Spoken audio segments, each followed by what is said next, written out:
Queremos darles la más cordial bienvenida a este segmento de Domingos Petroleros, que lo hacemos a través de los medios digitales de la Unión Nacional de Educadores. En esta oportunidad, con el ingeniero Mariano Santos, ex dirigente petrolero, vamos a tratar el tema del gasoducto que conecta Alemania y Rusia en el abastecimiento de gas de Europa, que lo hace en la ex Unión Soviética. Veamos de qué se trata. Muy buenos días. Un saludo a quienes comparten con nosotros este programa de los Domingos Petroleros a través del canal y la radio de la Unión Nacional de Educadores, medios alternativos muy importantes para nuestro país. Hoy día vamos a tratar el tema, continuando con esto de los gasoductos.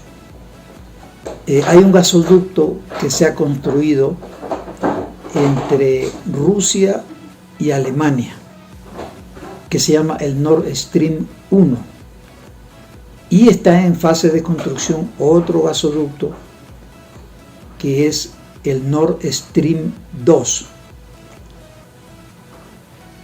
Estos gasoductos, como su nombre lo indica, no son sino grandes tubos que transportan gas. Básicamente en el mundo petrolero hay tres diferentes tipos de ductos. Uno son los oleoductos, que transportan crudo, petróleo crudo. Otros son los gasoductos, de los cuales estamos haciendo referencia. Y otros son los poliductos. Los poliductos transportan combustible en general, es decir, gasolinas, diésel, etc. Este gasoducto que fue construido el uno, ya decía, y el otro que está por culminarse en Europa, ha sido presa de una gran controversia, de grandes conflictos a nivel mundial, continental. Es que claro, detrás del petróleo, detrás del gas, se mueven grandes intereses económicos.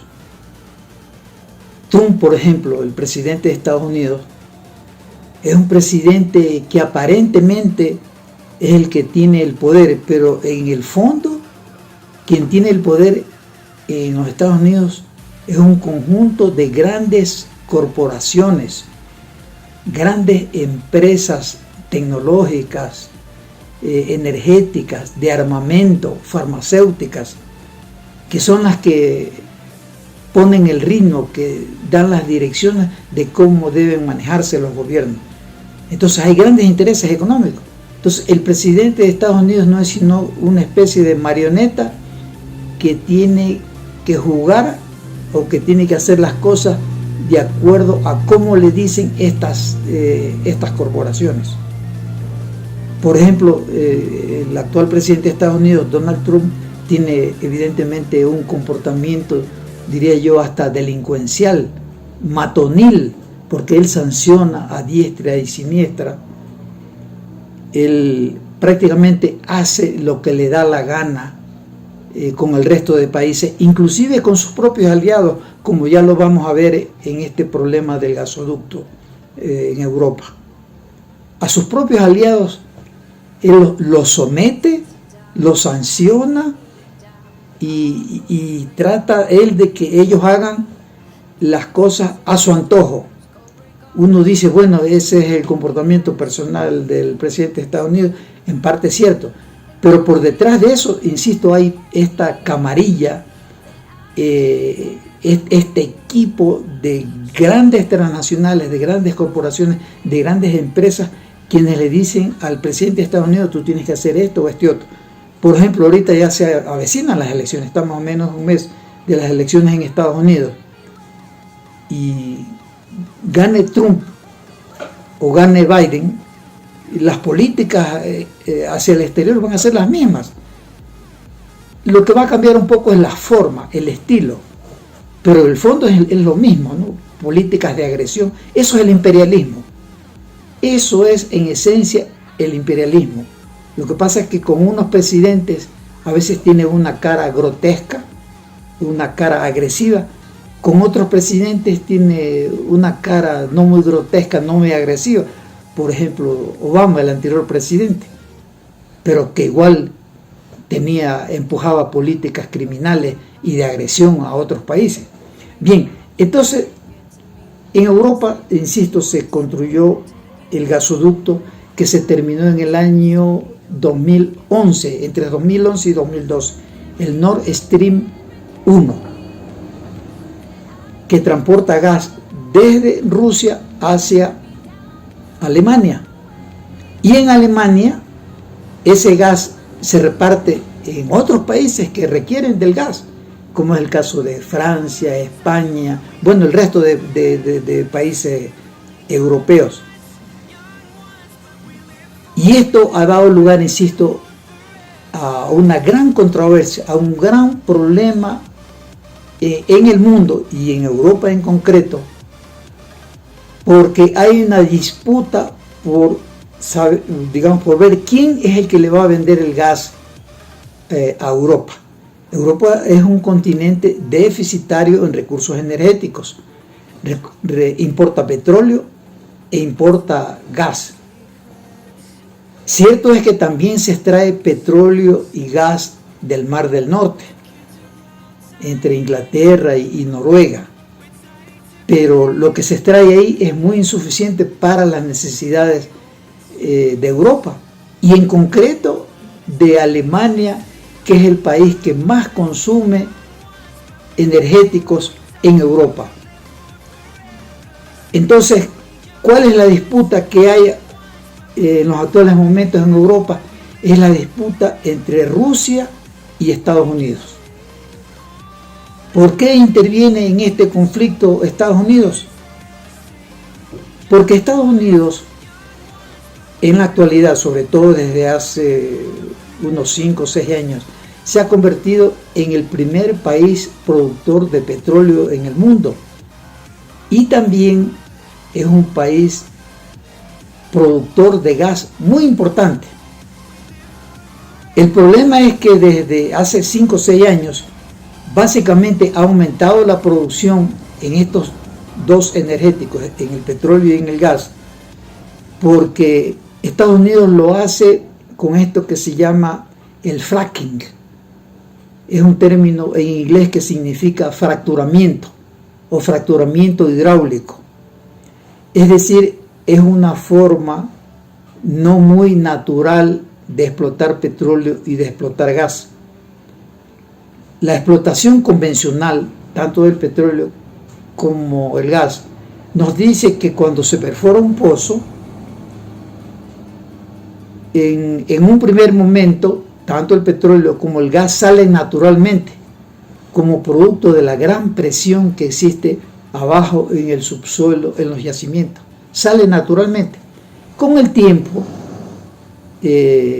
los yacimientos pierden esa gran presión que existe en el subsuelo, y es necesario entonces recurrir a la utilización, por ejemplo, de bombas que se llaman electrosumergibles, y a través de estas bombas entonces se extrae no solo el petróleo, sino también el gas. En el mundo y en el Ecuador no ha sido la excepción. Te meten los cuentos de que hay la explotación minera y petrolera sustentable. Y también no es la excepción en Europa. En Europa y la ex Unión Soviética también se inventan estos temas de tecnologías nuevas, novedosas. Aquí en el Ecuador hablaban de la explotación no solo vertical, sino horizontal por el subsuelo. Te meten el cuento de que van a hacer una carretera no muy ancha ni que va a dañar la selva, porque van a poner unos cablecitos donde pasen los pajaritos y los animalitos entre árboles. Todos estos cuentos, ¿qué cuento le meten a los ciudadanos del mundo en esta ocasión, ingeniero? Pero resulta que de un tiempo a esta parte, estamos hablando desde hace más o menos unos 15 años, está esta tecnología del fracking, que es una tecnología totalmente antiecológica. Es una tecnología que hasta ahora no se demuestra su eficiencia en términos económicos, y tan es así que muchos acusan que esta tecnología es un fraude. Un pozo que es explotado con esta tecnología tiene una duración muy corta, de unos 5 o 6 años, a diferencia de un pozo que es perforado y es explotado con la tecnología convencional, es decir, con la propia presión del yacimiento, que salga tanto el petróleo como el gas a su superficie. Acá, ¿qué es lo que hace esta tecnología? A través de herramientas muy especializadas, se las envía al subsuelo, y ahí se inyectan también grandes cantidades de agua y químicos que son contaminantes y cancerígenos. Y a través de ciertas acciones se produce un fracturamiento de las rocas adentro, en el subsuelo, adentro del pozo. Esto ocasiona incluso que se generen pequeños sismos. Por ejemplo, en las zonas donde se realizan o se perforan estos pozos, las zonas aledañas sufren estos inconvenientes de sismos, de pequeños sismos, que mueven la tierra en tierras aledañas, en superficie. Pero no es lo único, contaminan el agua y utilizan grandes cantidades de agua. Insisto, son tecnologías totalmente antiecológicas, y tan es así que en muchas partes del mundo esta tecnología es rechazada. Bien, a través de esta tecnología, entonces Estados Unidos se ha convertido en el primer país productor de petróleo del mundo y es un importante productor de gas en el planeta. Bien, resulta que ese gas Estados Unidos lo exporta a diferentes partes. Por ejemplo, Estados Unidos también tiene un gasoducto que conecta a Estados Unidos con México. Y en los actuales momentos México me parece que importa casi la mitad de su consumo de gas desde los Estados Unidos. Pero Estados Unidos también le vende a Europa y le quiere vender a Alemania en concreto, que es el primer país consumidor de gas en Europa. ¿Y cómo hace Estados Unidos para enviar el gas a Europa? Bueno, hoy en día y desde hace ya algunos años, sobre todo en el siglo XXI, hay unos grandes buques cisterna. Son buques denominados los metaneros. Eso referido al metano. El metano es el principal ingrediente del gas natural. Ingeniero Mariano Santos, cuéntenos en el mercado internacional cómo se clasifican los gases y qué está desatando este conflicto interimperialista. Vale aquí detenernos y hacer una precisión, ¿no? Una precisión que me parece muy importante. Básicamente hay dos diferentes tipos de gas que se comercializan en el mundo y se consumen en el planeta. El uno es el gas licuado de petróleo, el GLP, que es el que consumimos nosotros aquí en el Ecuador, que es el que se consume en las cocinas, ¿no? Ese es un gas que se produce básicamente, es un gas que está asociado al petróleo cuando se extrae el crudo. Pero también este es un gas que se produce cuando se refina el crudo. Cuando se refina el crudo salen gasolinas, diésel y también sale este gas, ¿no? Incluso en nuestro país, en nuestro oriente, en Susufini en concreto, hay una planta que procesa el gas, ¿no?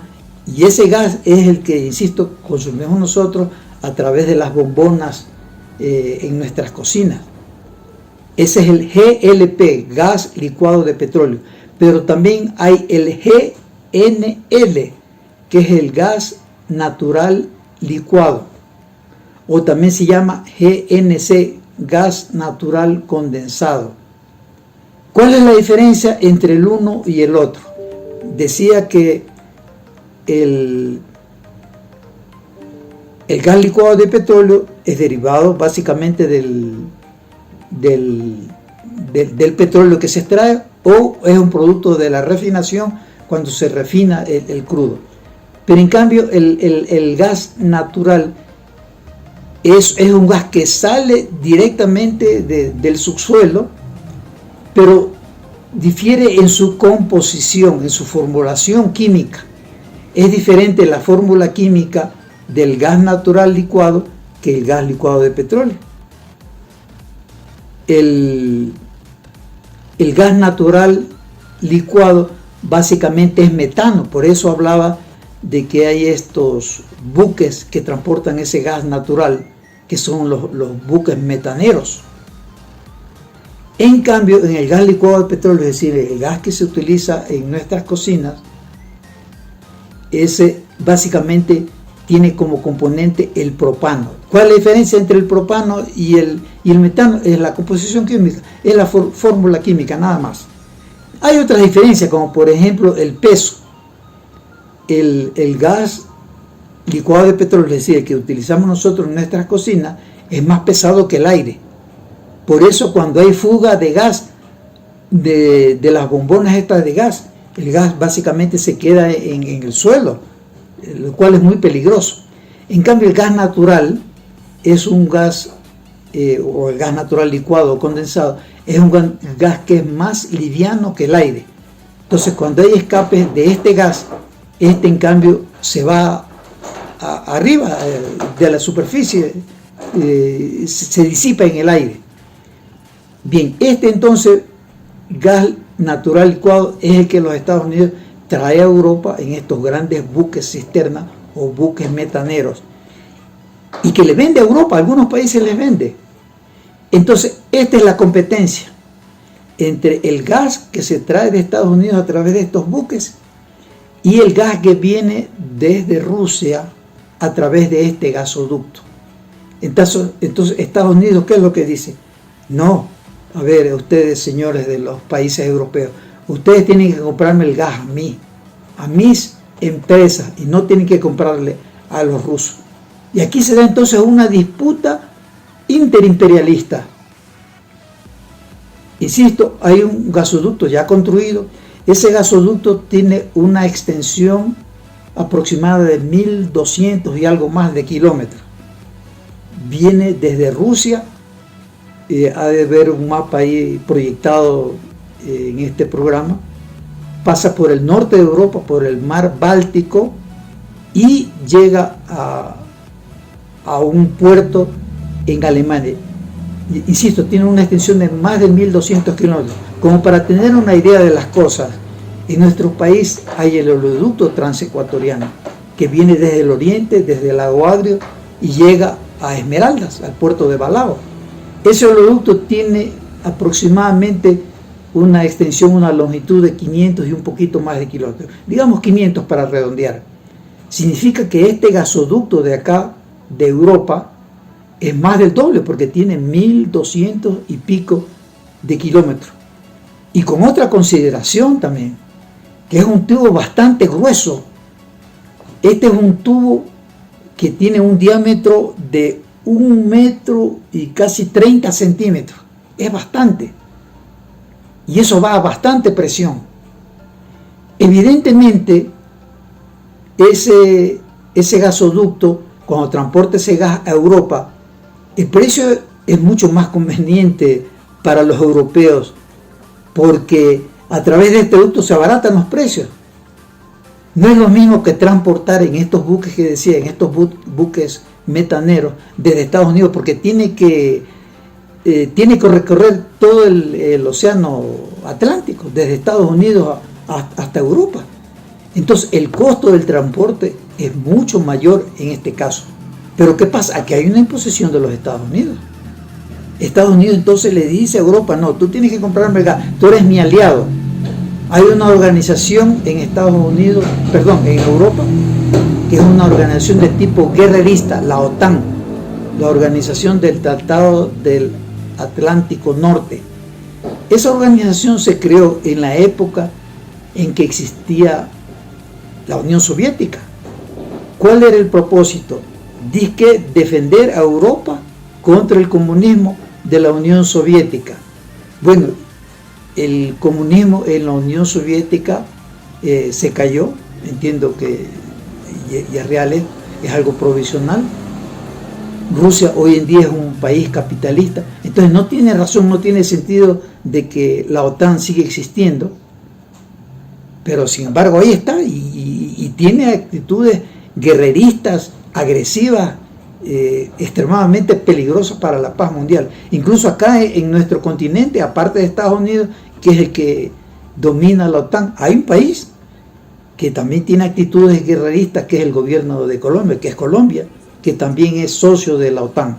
Entonces existe esta confrontación en Europa. Insisto, el gasoducto, el primer gasoducto que fue culminado entre el año 2011 y 2012, el Nord Stream 1, le provee gran cantidad de gas a Europa, a Alemania y a otros países. Y está por terminar el segundo gasoducto, que se llama el Nord Stream 2. Y este es el que hoy en día está en una tremenda controversia. Está culminado, yo creo, en un 80 y más %, pero está detenido. Queremos darles a conocer que nos escriben permanentemente nuestros amigos que nos siguen y saludar a las personas, a los estudiantes que lo hacen, que son estudiantes de las facultades de Ingeniería, Geología, Minas y Petróleos y que están pendientes de lo que estamos señalando en este segmento. También agradecer a nuestros fraternos, como son Periódico Opción, el periódico digital. Los ecuatorianos tenemos la opción por la verdad.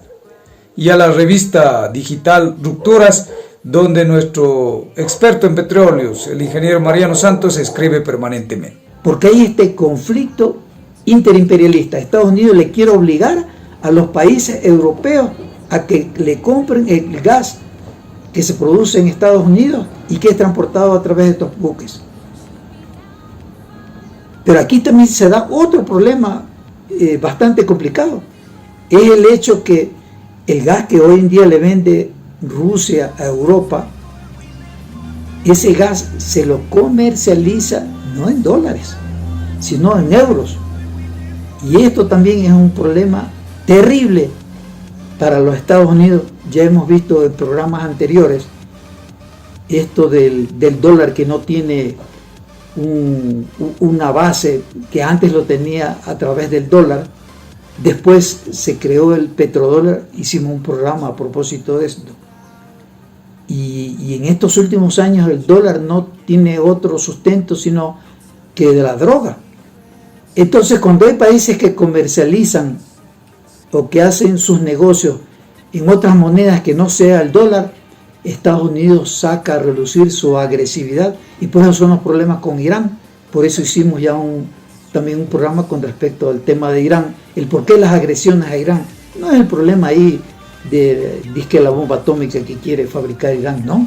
El problema es que Irán negocia todo su petróleo y hace todas sus transacciones a través de otras monedas que no sea el dólar. El dólar ya no lo utilizan para nada. Entonces aquí hay otro problema muy grave en esto de la comercialización del gas. Es el hecho de que en el primer gasoducto ya construido, los pagos son realizados en euros. Y en esto Estados Unidos pega el grito al cielo, porque esto evidentemente va en contra de su moneda, una moneda que se está cayendo poco a poco. Hay muchos analistas económicos a nivel mundial que dicen que el dólar dejará de ser la moneda de transacción mundial, la divisa a nivel mundial, porque tiene una serie de inconvenientes, entre otros esto que estoy mencionando, esto de que el sustento, el respaldo del dólar no es sino el narcotráfico. Entonces, ecuatorianos, es muy importante conocer estos temas, conocer estos problemas, estas disputas interimperialistas. Esta es evidentemente una disputa entre Estados Unidos y Rusia. De por medio están los países europeos. No sabemos cuál es la posición que van a adoptar los países europeos, comenzando por Alemania. Es real que los países europeos, la comunidad europea, son aliados de los Estados Unidos. Pero aquí, ¿qué es lo que va a primar? ¿El interés político o el interés económico? Evidentemente a los países europeos les conviene económicamente importar el gas desde Rusia, pero ¿se impondrá este criterio económico o el político? Es decir, la dominación, la imposición que hace los Estados Unidos de Norteamérica. Eso es, mis estimados amigos, el programa de hoy día se termina con este tema que me parece muy importante, que vale la pena conocerlo, porque el mundo está en tremendos conflictos. Este no es el único conflicto, hay varios conflictos a nivel mundial y los habitantes de este planeta tenemos que estar atentos a estos acontecimientos. Muchas gracias y hasta el próximo domingo. No se olviden, el próximo mes de febrero tenemos la oportunidad de que esta historia de desastres, de catástrofes biológicas, ecológicas, ambientales, donde se han empobrecido la mayoría y se han contaminado miles de ciudadanos del sector amazónico, sobre todo, tenemos la oportunidad de decirle no a la derecha, de decirle no a los candidatos de los delincuentes y de hacer una minga y de sumarnos a la minga por la vida, por la educación fiscal en contra del neoliberalismo educativo.